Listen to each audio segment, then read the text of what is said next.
तो ईमान और अमले सालेह, देख रहे हैं, ये था ईमान और ये था अमले सालेह। आइए दो चीज़ें और दिखा दूँ, वतवासौ बिल हक़्क़ि वतवासौ बिस सब्र। तुम्हारे मुंह पे तुम्हारी जैसी, हमारे मुंह पे हमारी जैसी, ये नहीं है इस्लाम में। इस्लाम के अंदर दो टूक सही सही है, डंके की चोट पे बोलो, गलत को गलत कहो, डंके की चोट पे कहो।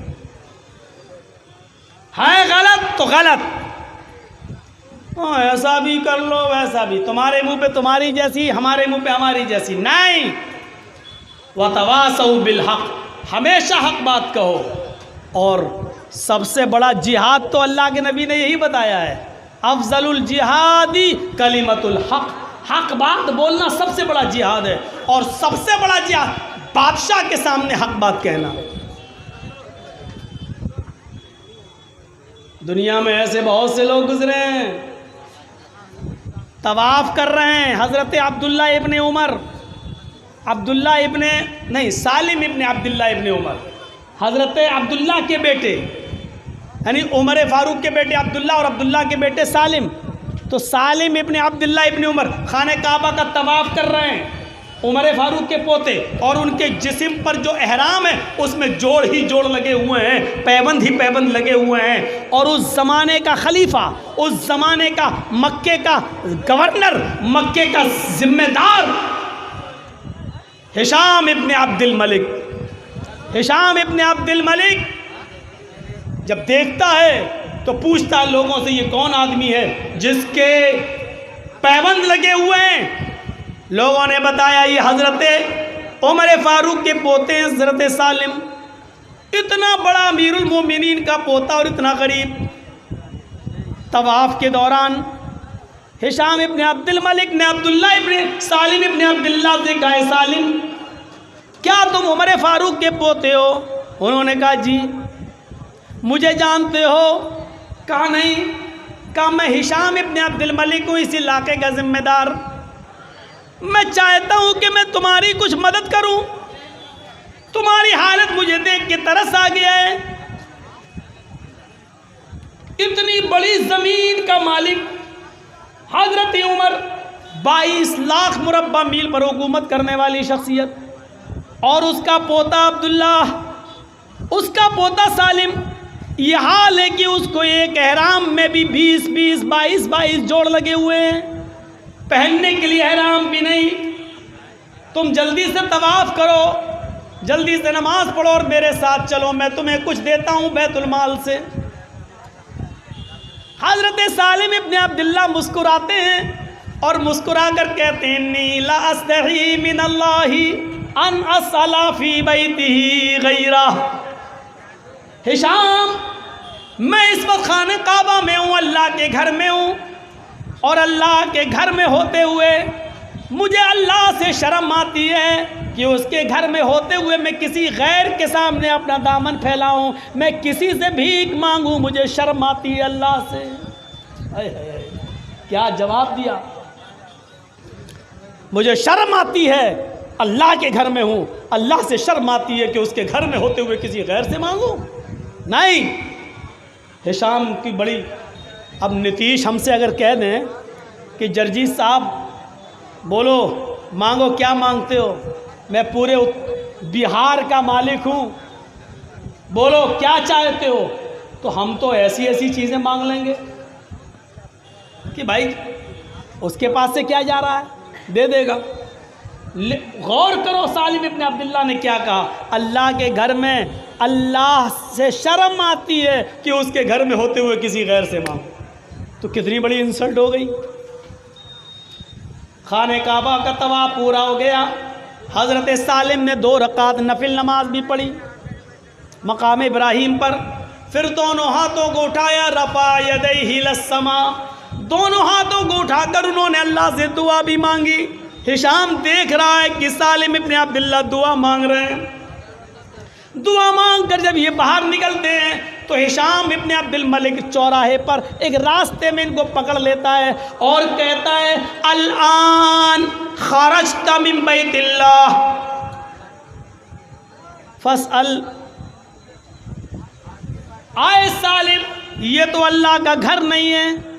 अल्लाह के घर में शर्म आ रही थी किसी गैर के सामने दामन फैलाने में। ये तो अल्लाह का घर नहीं है, ये तो बाजार है और मैंने तुम्हें सड़क पर पकड़ा है। चलो मेरे साथ, तुम क्या मांगते हो, तुम्हें किस चीज़ की ज़रूरत है, आओ मैं तुम्हारी ज़रूरत पूरी कर दूँ। तुम उमर फारूक के पोते हो। हज़रत सालिम इब्न अब्दुल्लाह यहाँ पर भी मुस्कुराते हैं और कहते हैं, क्या मेरी ज़रूरत पूरी करोगे? अम मिन हवाइज दुनिया अम मिन हवाइज आखिरा, मेरी आखिरत की ज़रूरत पूरी करोगे या दुनियावी? हिशाम कहता, आखिरत में तो कोई किसी के काम नहीं आएगा। मैं किसी को जन्नत जहन्नम तो नहीं दे सकता हूँ, आखिरत की ज़रूरत तो पूरी नहीं कर सकता हूँ। मैं मक्के का गवर्नर हूँ, मैं मक्के का मालिक हूँ, मैं मक्के का जिम्मेदार हूँ, इसलिए मैं तुम्हें कुछ देना चाहता हूँ। मैं तुम्हारी दुनियावी ज़रूरत पूरी कर सकता हूँ, सोना दे सकता हूँ, चांदी दे सकता हूँ, कपड़ा दे सकता हूँ, गल्ला दे सकता हूँ, अनाज दे सकता हूँ। तुम्हें दुनियावी ज़रूरत मैं तुम्हारी पूरी करने के लिए तैयार हूँ। बताओ तुम्हें किस चीज़ की ज़रूरत है? ओह, तो तुम मुझे दुनिया दोगे? हाँ, अच्छा। अरे हिशाम, तुम्हें मालूम नहीं है कि खाने काबा के बाद तवाफ़ करने के बाद मैंने क्या किया? हिशाम कहता, मुझे मालूम है, तुमने 2 रकात नमाज पढ़ी। आए हिशाम, तुम्हें मालूम नहीं है कि 2 रकात नमाज पढ़ने के बाद मैंने क्या किया? हिशाम कहता है, मुझे मालूम है, नमाज पढ़ने के बाद तुमने अपने दोनों हाथ उठाकर अल्लाह से दुआ मांगी है।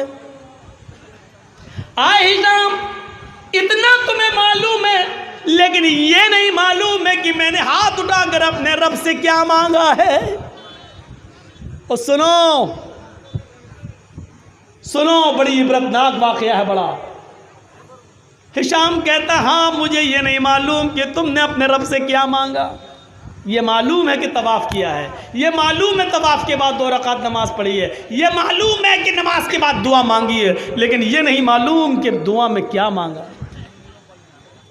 हाय हिशाम, मैं ये बताना भी नहीं चाहता कि मैंने अपने रब से क्या मांगा।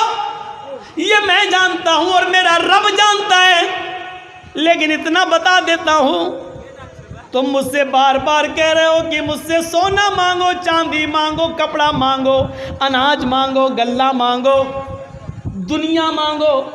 तुम मुझसे बार बार कह रहे हो कि मुझसे ये मांगो। मेरी हालत देखकर, मेरे कपड़े देखकर, मेरा हराम देखकर बार बार कहते हो मैं दुनियावी ज़रूरत पूरी कर दूं।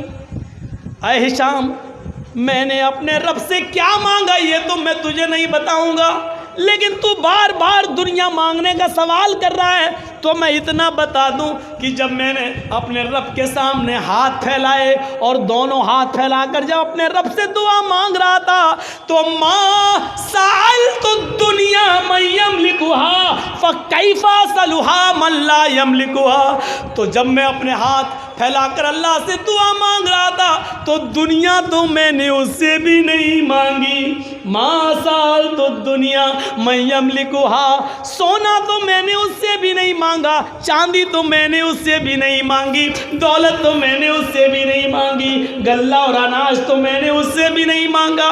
जो दुनिया का मालिक है, ये दुनिया तू बार बार मुझसे कह रहा मांगो, अरे दुनिया तो मैंने उससे भी नहीं मांगी जो दुनिया का मालिक है। फ़कैफ़ा सलुहा मन ला यमलिकुहा, तो मैं उससे दुनिया कैसे मांगू जो आज मरा और कल ये दुनिया दूसरे के हाथ में चली जाएगी। तू इसका मालिक नहीं है, खाली हाथ आया था और खाली हाथ जाएगा।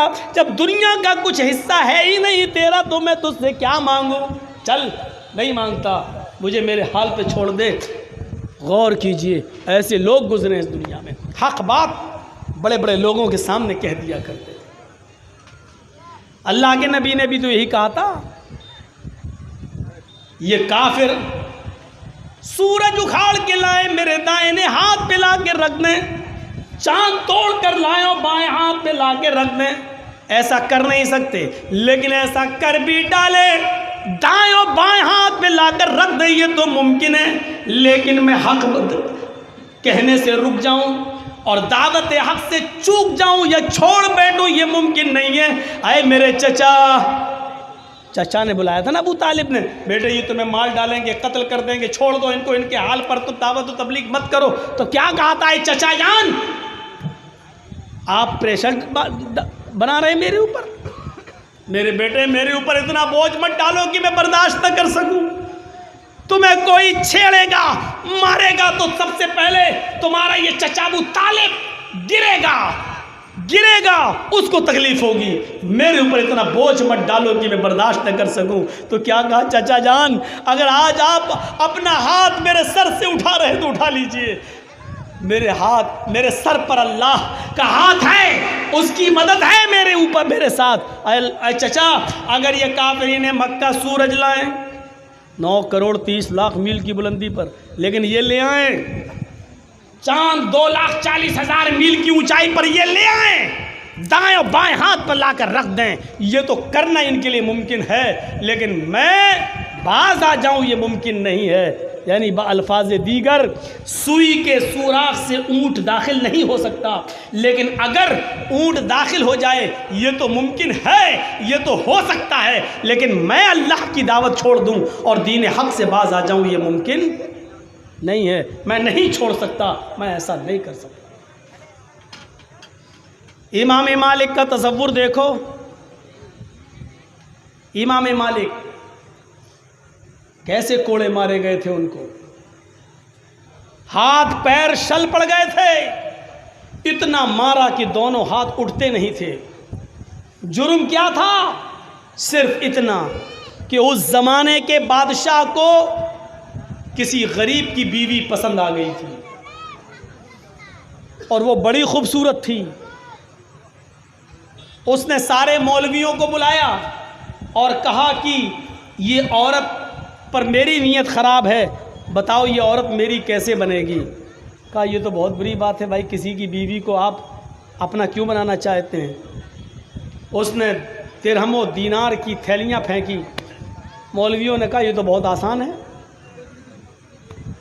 देख रहे हैं पैसों में मसले भी बदले जाते हैं। कहा क्या है?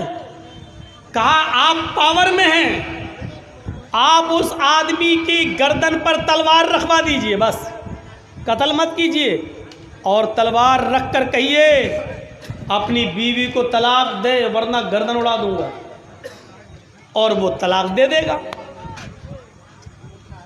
तलाक देगा, वो इद्दत गुजारेगी, आप उससे शादी कर लीजिए। ऐसा ही हुआ। पहले सीधे समझाया, करीब आदमी ने कहा वाह साहब मेरी बीवी कोई परेशानी नहीं, हम क्यों तलाक दे दें। फिर ज़बरदस्ती की गई और मजबूर किया गया, तलवार की नोक पर उससे तलाक ली गई। बीवी कहती है मेरे प्यारे शौहर, मैं हमेशा से दिल से आपकी थी और आप ही की रहूँगी, लेकिन आपकी गर्दन उड़ा दी जाए मुझे ये भी गवारा नहीं है। आप मजबूरी में मुझे तलाक दे दीजिए, मैं इद्दत गुजारूंगी, और बादशाह अगर शादी करना चाह रहा है तो मैं कर लूंगी, लेकिन मैं दिल से कभी उसकी नहीं हूं। लेकिन आप अगर कत्ल कर दिए गए तो मेरा कौन रहेगा। उसने न चाहते हुए भी अपनी बीवी को तलाक दे दी मौत के डर से।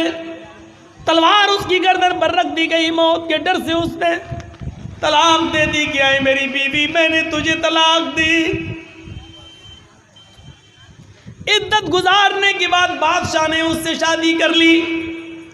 सारे मौलवी बिके हुए, बादशाह ने सबको खरीद लिया। उस जमाने का सबसे बड़ा बुजुर्ग इमाम मालिक रहमतुल्लाह अलैह, जब उनके कानों में यह आवाज जाती है कि बादशाह ने उस गरीब आदमी की गर्दन पर तलवार रखकर उससे जबरदस्ती तलाक दिलवाई और मजबूरी में उसने तलाक दी, तो जुमेरात की रात को हदीसों की तैयारी की और जुमे के दिन अपने सर पर कफन का अमामा बांध कर जाते हैं, जुमे का खुतबा देते हैं। जिस मस्जिद में इमाम मालिक रहमतुल्लाह अलैह जुमे का खुतबा देते थे, उसी मस्जिद के अंदर बादशाह भी नमाज पढ़ने आता था। बादशाह के 50 बॉडीगार्ड नंगी तलवार लेकर मस्जिद में हाजिर होते थे कि हमारे बादशाह के ऊपर कोई गलत नज़र न डाले या उसको ख़तरा ना हो। वो नंगी तलवारें चमक रही थी। बादशाह मस्जिद में आया हुआ था। इमाम मालिक ने कफन का अमामा बांधा था और सर पर लपेट कर आए थे। छड़ी लेते हैं और जुमे का खुतबा देना शुरू कर देते हैं और उस खुतबे में कहते हैं, मैंने सुना है कि इस मुल्क के बादशाह ने एक गरीब आदमी की गर्दन पर बंदूक रखकर, तलवार रखकर उससे तलाक दिलवाई है और सारे मौलवियों ने फतवा दे दिया कि तलाक चाहे ज़बरदस्ती दिलवाई जाए, चाहे जैसे तलाक हो जाती है। सुना है कि उस औरत ने मजबूरी में तलाक ले ली और उस आदमी ने मजबूरी में तलाक दी। अल्लाह करे ये बात झूठ हो, अगर ये सच है तो सुन लो।